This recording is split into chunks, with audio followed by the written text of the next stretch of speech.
Ladies and gentlemen, good morning. I've been asked to open up this next segment titled Next Generation Leadership and focus on the future of our industry. So as much as I would like to talk to you about my company, Stealth Gas, I leave that for later. And instead, I'll try to give you a perspective of a young person like myself as to how we may look at shipping in the future.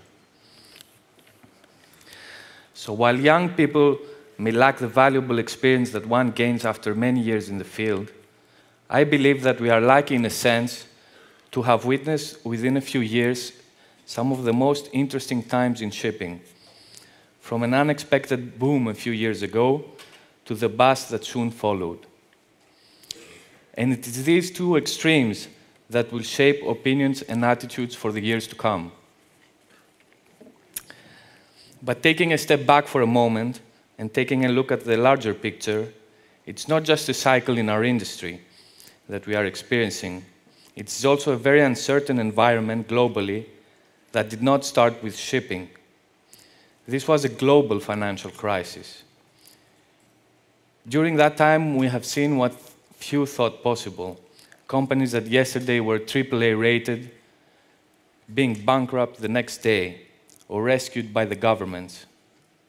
And although some stability has now returned in the system, we continue to witness that in financial markets, 3 years after the collapse, there is still uncertainty and nervousness. And it's this uncertainty that translates into volatility.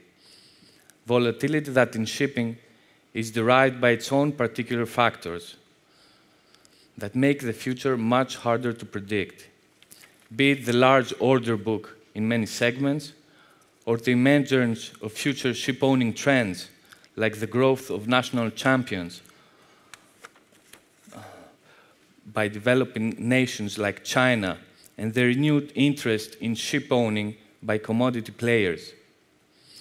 Or even longer-term factors than these, like the trade imbalances between nations that, if they are not dealt with at some point, most likely there will be disruption in trade. So the question is, how may the next generation leaders respond to these uncertain times? The most obvious answer would be to take a different approach towards risk. Shipping is inherently a risky business, so trying to reduce that risk would make sense. So do not try to predict the future, but hedge your bets, be it with longer-term charters, lower leverage, fleet diversification, or staggered acquisitions. There should also be restraint in ordering of new vessels. It is one of the hardest things when you have benefited from some of the best years to sit idle and not reinvest all your cash.